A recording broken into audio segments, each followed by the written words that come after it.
Dear students, I am your English teacher. Today we are going to read 10th lesson of 5th class. The lesson name is The Clever Advisor. To dear students, the meaning of clever is chalak and advisor is salahakarta. In this lesson we read about a greedy king and his advisor and his other peoples. तो यहाँ पर क्या होता है कि बच्चों यहाँ एक राजा है, उसकी हैबिट क्या है कि वो अपने आप को सबसे पावरफुल राजा मानने के लिए कहता है और फिर उसके लिए उसको चाहिए, उसको सबसे ज़्यादा प्यार होता है गोल्ड से। तो इसलिए वो चाहता है कि इस वर्ल्ड में सबसे पावरफुल राजा मैं बनूं और जितना भी सोना है वो सारे पे मेरा हक है। तो वो चाहता है कि जो मून है वो सोने से बना है, तो इसलिए वो मून को भी हथियाने की कोशिश करता है और बहुत ज़्यादा लालच होने के कारण जब वह मून को प्राप्त करना चाहता है तो फिर उसकी डेथ हो जाती है। तो इससे रिलेटेड स्टोरी को हम इस लेसन में रीड करेंगे। So let's read. Long long ago there was a powerful king. तो डियर स्टूडेंट्स, जैसे बहुत टाइम पहले की बात है कि एक बहुत पावरफुल राजा था। He was aggressive and dominating. Aggressive होता है गुस्से वाला, वह बहुत ज़्यादा गुस्से वाला। डोमिनेटिंग होता है शासन करने वाला, और शासन करने वाला राजा था। ही प्रोक्लेम्ड, प्रोक्लेम्ड होता है भविष्यवाणी करना। हिमसेल्फ, उसने अपने आप की भविष्यवाणी की, the most powerful and the wisest person in the world, कि मैं दुनिया का सबसे ज़्यादा पावरफुल और सबसे ज़्यादा बुद्धिमान इंसान हूँ या बनूंगा। The king had made a number of new rules. तो इसलिए उसने क्या किया कि अपने आप को पावरफुल बनाने के लिए कुछ रूल्स पास किए जो लोगों को मानने जरूरी थे। ही पास्ड अ रूल, उसने एक रूल पास किया that he was the greatest king in the universe. Universe हुआ वर्ल्ड, यानी कि मैं पूरे संसार का सबसे ज़्यादा अमीर या फिर ग्रेटेस्ट किंग हूँ, महान हूँ।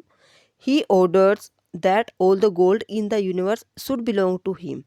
तो इसलिए उसने ये ऑर्डर पास किया कि इस वर्ल्ड में जितना भी सोना है, जितना भी गोल्ड है, वो उस पे सब पे मेरा हक है, वो मेरे से संबंधित है। बिलोंग मीन संबंधित। He also had a rule that anyone who refuse to obey his order should be thrown into the royal jail. और साथ में उसने ये रूल भी पास किया कि उसकी आज्ञा का पालन करना सभी के लिए नेसेसरी है। अगर कोई नहीं करेगा तो उसको जेल में थ्रो डाउन किया जाएगा, जो शाही झील थी। The king knew that the moon was filled with gold. और राजा को ये बात पता थी कि जो मून है वो सोने से भरा हुआ है। ही सेड, तो उसने बोला, I am the greatest king, कि मैं सबसे ताकतवर महान राजा हूँ।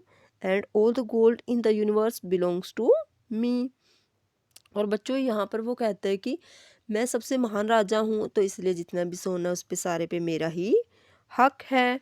आई want to, I want that the moon should also be added to my royal treasury. Treasury होता खजाना। तो कहते हैं कि हाँ, जो मून है उसने देखो क्या किया कि सारा सोना हथिया लिया, यहाँ वहाँ से बचा सिर्फ मून। तो कहते हैं कि जो मून है सोने से बना है, तो मेरा हक है कि वो सोना भी मेरे खजाने का एक हिस्सा होना चाहिए, यानी कि मून को वो पकड़ने की कोशिश करेगा। When the king consult with the royal advisor, consulted होता है सलाह करना, तो जिसका सलाहकार था उसके साथ इसने सलाह की। The advisor said impossible. तो एडवाइजर कहता है कि हम मून को नहीं पकड़ सकते, it is impossible. It is beyond your reach, beyond होता है दूर। तो कहते हैं कि ये हमारी पहुंच से बहुत दूर है, इसको हम नहीं पकड़ सकते। I think we should let the moon remain where it is. तो जो एडवाइज़र है, जैसा आप पिक्चर में देख रहे हो, यहाँ पर एक जो किंग है और साथ में उनके उनका एडवाइज़र खड़ा है। तो यहाँ पर ये मतलब कर रहे हैं कन्वर्सेशन। तो कहते हैं कि मैं सोचता हूँ राजा जी, जो मून है उसको हम वहीं रहने दें, क्योंकि वहाँ तक हम नहीं पहुँच सकते। The king watch the moon sprinkle and growing. तो राजा ने मून को देखा था। स्प्रिंकल होता है सिंगुड़ना और ग्रोइंग होता है फैलना। जैसे हम भी देखते हैं 15 डेज जो मून है स्प्रिंकल होता है और 15 डेज वो ग्रो होता है। तो उसने भी यही देखा था। He set his telescope on the thin crescent moon. तो उसने क्या किया कि जब मून पतला था तो उसके ऊपर उसने माइक्रोस्कोप को टिका दिया।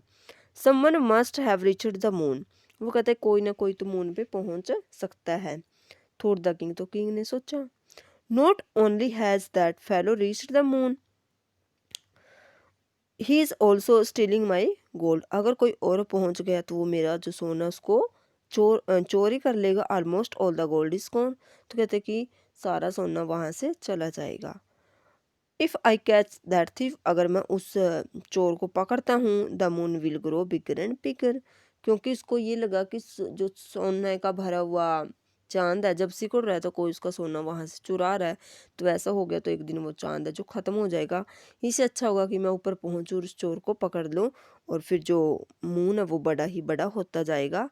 इट विल नेवर श्रिंक, और ये कभी भी सिकुड़ेगा नहीं, ये कभी भी श्रिंक नहीं होगा। It never came into the king's head that if a thief was taking the gold out of the moon, the same thief or someone else was filling it up again. लेकिन राजा के दिमाग में ये बात नहीं आई कि जो मून को श्रिंक कर रहा है वही तो इसको फैला भी रहा है। कभी ना कभी तो ये फैलता है, कभी कम होता है। Bring me the wisest person in the kingdom, said the king to the advice. तो जो राजा है उसने अपने सलाहकार से बोला कि मेरे लिए सबसे जो बुद्धिमान पर्सन है इस किंगडम का, इस राज्य का, वो मेरे पास लेके आओ। I need his help to reach the moon. मेरे को उसकी हेल्प की ज़रूरत है मून पर पहुंचने के लिए, क्योंकि जो मून सोने से बना वो सोना मेरे को चाहिए। But your majesty, but you have proclaimed yourself the wisest person in the kingdom, the royal advisor said to the king. तो जो इसका एडवाइज़र था, जो राज्य का सलाहकार था, तो उसने राजा को बोला बट परंतु राजा जी आपने तो प्रोक्लेम्ड किया था, आपने तो भविष्यवाणी की थी कि आप ही इस संसार के सबसे महान है जो राजा हो। Then bring me the second wisest person in the king. तो कहता है चलो फर्स्ट मैं हूँ तो सेकंड जो वाइजेस्ट है, जो दूसरे नंबर पे बुद्धिमान आदमी आता है, उसको पकड़ के लेके आओ मेरे पास। The royal adviser went out in search of the second wisest person in the kingdom. तो फिर होता क्या है कि जो रॉयल एडवाइज़र था वो उसकी तलाश में चल पड़ता है कि कोई पर्सन उसको मिल जाए। ऑल द किंग सब्जेक्ट यहाँ पे आते हैं राजा के जो लोग थे। Know that about his new rule, तो सभी लोग थे वो जो राजा के, वो सभी जानते थे कि राजा के रूल के बारे में। If they could not do what they were asked to do, तो वो जानते थे कि अगर उन्होंने ये बोला कि हम सेकंड वाइजेस्ट पर्सन हैं और उन्होंने राजा जो उनको काम करने के लिए बोलेगा, अगर उन्होंने वो नहीं किया, the king would throw them into the royal jail. तो राजा क्या करेगा, फिर उनको जेल में डाल देगा। So no one was prepare to assume the role of the second wisest person. तो होता क्या है डियर स्टूडेंट्स, अब राजा के डर के मारे कोई भी पर्सन सेकंड वाइजेस्ट पर्सन बनने के लिए तैयार नहीं था। कोई भी अपने आप को या फिर दूसरे को विश्वास नहीं दिला रहा था कि हम सेकंड वाइजेस्ट पर्सन हैं। The royal advisor continued his search. तो जो राज्य का सलाहकार था वो अपनी जो खोज है वो जारी रखता है। वन डे, एक दिन, ही सा टू सिपियर्ड होते हैं भेड़ों को चराने वाले भेड़िए। तो वो उसने दो जो भेड़ चराने वाले थे उनको देखा। विद देयर सीप on the slope of the mountain. Slope होती है ढलान, जो कि जो पहाड़ी की ढलान थी वहाँ पर अपनी भेड़ों को चरा रहे थे।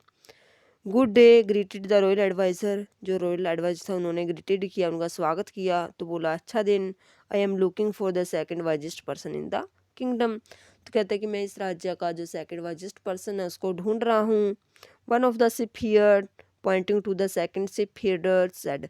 पहले जो भेड़ चराने वाले थे उसने दूसरा जो भेड़ चराने वाला था उसकी तरफ पॉइंट आउट यानी कि इशारा करते हुए कहा, my brother is very clever. जो मेरा भाई है ये बहुत ही ज़्यादा चालाक है। ही नोज एवरीथिंग, ये हर चीज़ जानता है। He know way to find the best sheep and the best grass in the land. वो यह बात जानता है कि कहाँ पर सबसे अच्छी भेड़ मिलती है और कहाँ पर सबसे अच्छा ग्रास है जो इस धरती पर है वो मिलता है। और sheep give the best wool to make into the finest winter clothes in the kingdom. और जो हमारी शिप्स हैं वो सबसे अच्छी वूल है वो देते हैं जिससे कि फाइनेस्ट सबसे अच्छे जो क्लोथ्स हैं वो प्रिपेयर किए जाते हैं। Oh fine indeed said the royal adviser. तो रॉयल एडवाइज़र कहता है ओह फाइन, असल में ऐसी बात है। He walk to the other shepherd and said. वो सेकंड शिपयार्ड के पास जाता है और बोलता है sir I learn that you know everything. Sir मैं जानता हूँ कि आपको हर चीज़ के बारे में पता है। You can help our king, तो आप हमारे राजा की हेल्प कर सकते हो। इस confronting a difficult problem, confronting होता है किसी भी बहुत बड़ी मुसीबत का सामना करना। तो हमारा राजा है जो बहुत बड़ी मुसीबत से उसका सामना हुआ है। If you come with me, अगर आप मेरे साथ चलते हो, you can solve that problem, तो आप उस प्रॉब्लम्स को सॉल्व कर सकते हो। Indeed I will said the shepherd, असल में आई विल मैं कर सकता हूँ, yes I know everything there is to know about the sheep, हाँ मैं हर जगह से जानता हूँ कि शिप के बारे में, या फिर शिप कहाँ मिलती हैं, कैसे मिलती है, कौन सी अच्छी होती है और कौन सी नहीं। So dear students, today we read first part of this lesson. The remaining part of this lesson we will read in next video. So thanks and have a nice day.